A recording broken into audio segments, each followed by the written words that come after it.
I'm going to start with you. A couple weeks to go. Do you think we're going to continue with these record rallies in the stock market? We will continue with these record rallies. I do believe there has to be some profit taking before the year is out, though. I mean, where is it? We haven't seen it yet. We don't have the pressure on the market because nobody has losses to take against their winners this year. So for tax purposes, we don't really have that supply that we usually have at this time of year. Still, I think after Christmas Day, we'll probably get our usual Santa Claus rally that will extend through the January effect, the early January effect. Then all bets are off for a little while.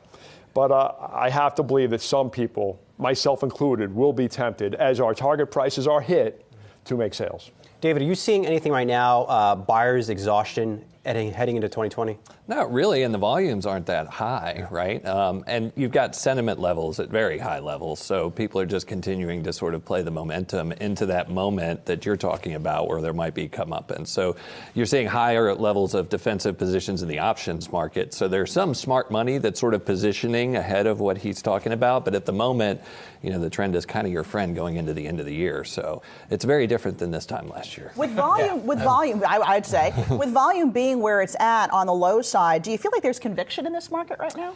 I mean, you know, you're going into next year, the Fed is on the sidelines, GDP growth looks 2% plus, the global economy looks like it's getting a little better, so there's no real reason to hate this market other than valuation, and valuation's a terrible timing tool. So whether it's high conviction or sort of lukewarm conviction, it's not negative conviction, and so the market can continue to trend higher. Stephen, I suspect you're a passionate guy on this one. I'm sure you watched the debates last night, and you started to get the sense that Democrats are going to try to take down the Trump economy. But isn't it hard to argue unemployment at 50-year lows? Oh, you know, the only problem I have with the Trump economy is the fiscal irresponsibility, which has been with us for 3 presidents now. It's not new to President Trump.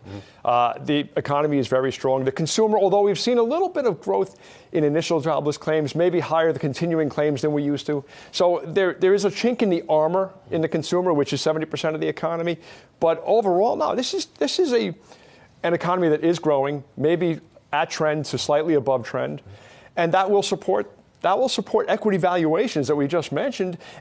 I don't believe historical valuations are really a metric you can go by, really at any time, because the macro, the fiscal, the monetary, all those things change from one era to another.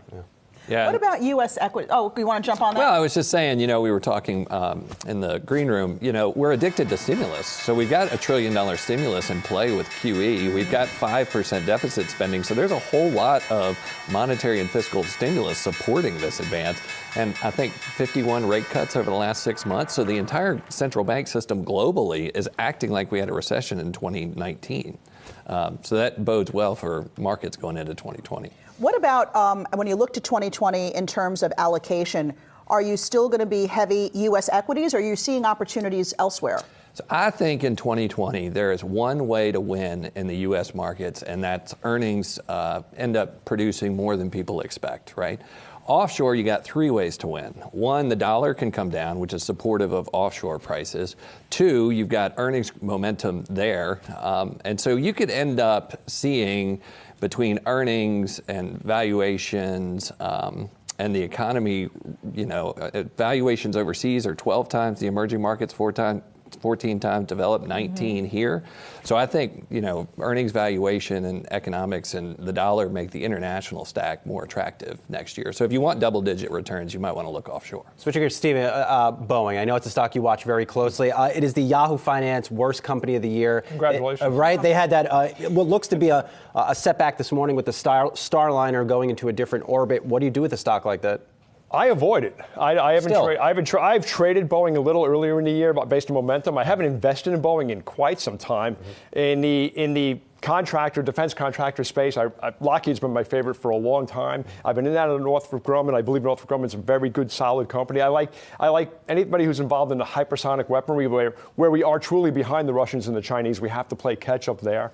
Hey, Boeing's screwing up left and right, all right? The 737 MAX isn't the only story. The Air Force has been complaining about the conditions of the cargo planes they've been getting. Maybe a lot of people don't realize that, but the Air Force says the planes come dirty. The planes come with tools left in them when they're brand new. Boeing is misfiring. Their corporate level of execution is very poor. That's a cultural issue right there, probably. I believe so. And you know what? I hate to call for a CEO's removal, so I'm going to let you do it. All right. No, I'm not doing it. That's you. We've been talking about how is it that Muhlenberg continues to stay in that position. I want to get over to Jared because, Jared, sort of the Dow exploded here at the open very quietly, up about 200 points. What's causing that? Well, healthcare is outperforming here. Merck is up nearly 2%.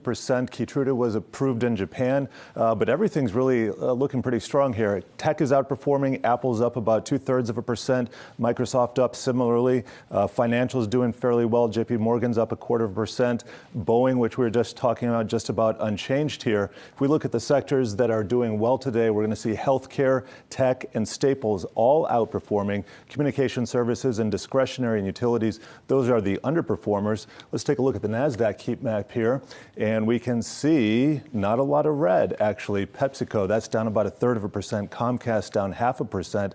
But really, if we sort by performance here, and we'll see who's the winner, AMD, looks like we got some chip stocks doing very well. Micron up there, NVIDIA, all up more than 1%, and Tesla, another record high for Tesla. Who would have thought that at the beginning of the year? Sarge, we were talking off camera earlier about Micron. You're shorting Micron right now? Well, I'm not shorting. I shorted the name on the pop yesterday, so I can't see Jared's screen from here. I can't tell if I'm losing money or how much. But he also named a couple of semi stocks that I am long, so I'm probably okay. He named NVIDIA and AMD. I have long been in love with Lisa Su as a CEO, and NVIDIA is just the king when it comes to specialized products that involve the data center or artificial intelligence. Jared, how is Sarge doing on his Micron trade? Well, let's take a look at NVIDIA first. NVIDIA is up 1%, so I think you're doing well there, Sarge. 78% for the year. Micron is up about 1.25%. You said you shorted. What's the last sale, Micron? Excuse me? What's the last sale, Micron? 55.32 here. I'm down about 75 cents. You live. We'll survive it. What's your take on the semis going into 2020, David? In Micron's comments were that they'd seen that sort of sector bottom, and so if the global GDP is going to tick up from 3 to 3.5 or wherever the IMF says it is, that's good for semis and everything else. So hard to be too bearish on anything going into that. What about other sectors that look good to you in the new year? I think it's interesting to see healthcare doing well. Obviously, we're going into a legislative season, and most people think that's bad for healthcare stocks. I remember going back to Obamacare thinking we needed to reduce our healthcare position. Then I realized that it's actually the lobbyists that write the legislation, not the legislators. And healthcare ended up being great during that period. So healthcare is pretty cheap, really, fundamentally, and the stack looks pretty good. So if you're not afraid of the political risk, that might not be a bad place to be, and maybe that's driving some of the action today. Energy, industrials, if you're going to be in a weaker dollar environment, it doesn't have to be a really weak dollar environment, but a weaker dollar, then some of those cyclicals come back into play, and they've got pretty attractive valuations, too. You know what's funny? The first two sectors you named were healthcare and energy, and if you asked me the same question, I would have answered the same way. Okay, good. We have What names do you like? consensus. What names do you like energy? Energy, I believe, has been so beaten down. I think demand will be higher than they expect. I don't know if we need the production companies so much, but we do need the distribution. I think the pipelines are going to have to be there. I think services. I think this could be. I'm not long them right now, but Halliburton and Schlumberger almost have to have better years than they have had. And healthcare, let's face it, the political pressure that you will see will probably create buying opportunities because this is the one industry that has an inelastic demand. All right, everybody gets sick, everybody gets old. That's all there is to it. You look still pretty. You look pretty young, Sarge. Well, thank you, Ben. Yeah, here to help. And no TV makeup, by the way. I don't do that. That's his trick. If you have to own one stock in 2020, what is it?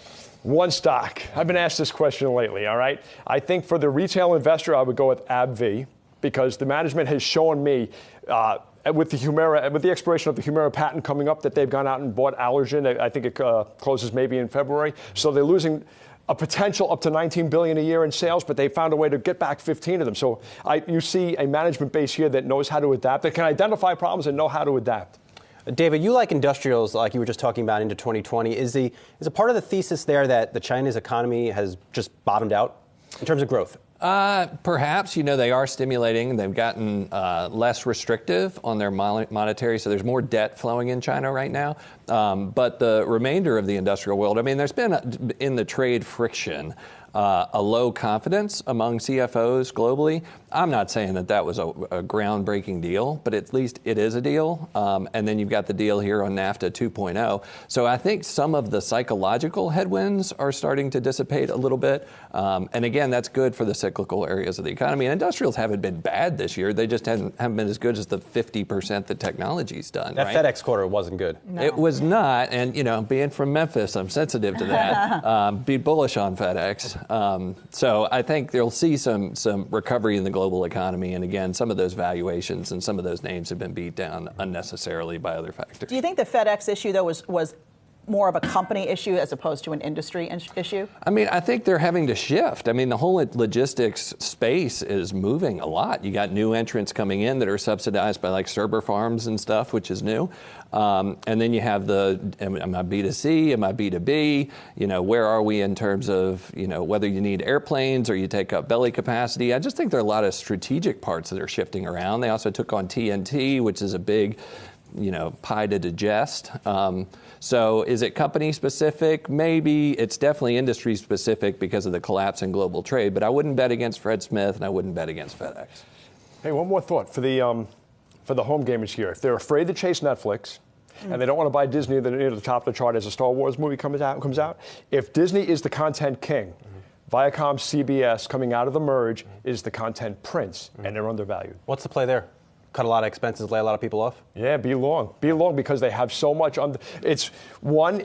I think it has an opportunity now to be much better run than it has been in the past. Now that it's under one roof, and let's face it, if you go ahead and look at the products they have, the content they have in terms of their historic, maybe 60 years of history, plus what they have on deck, this is a stock. I am long it. Speaking my own book, and I think investors could be too. The cost cutting has started. They already put BlackRock, their New York City headquarters, up for sale. Yeah, right. And so many of these firms. In fact, Macy's is another name I think you can buy because you know what? Nobody loves it. It's 9.5% real dog, dividend Sarge. yield. We'll have to leave it there. That Macy's a real dog, dude. Good luck on your micro. They got a lot of property they can sell, Macy's. Maybe you're a buyer. Good luck. EM, David says. This is emerging not, markets this is not easier. Sears. Fair enough. Steve Guilfoyle, always good to see you. David Waddell, good to see you. Happy holidays. Thanks so much.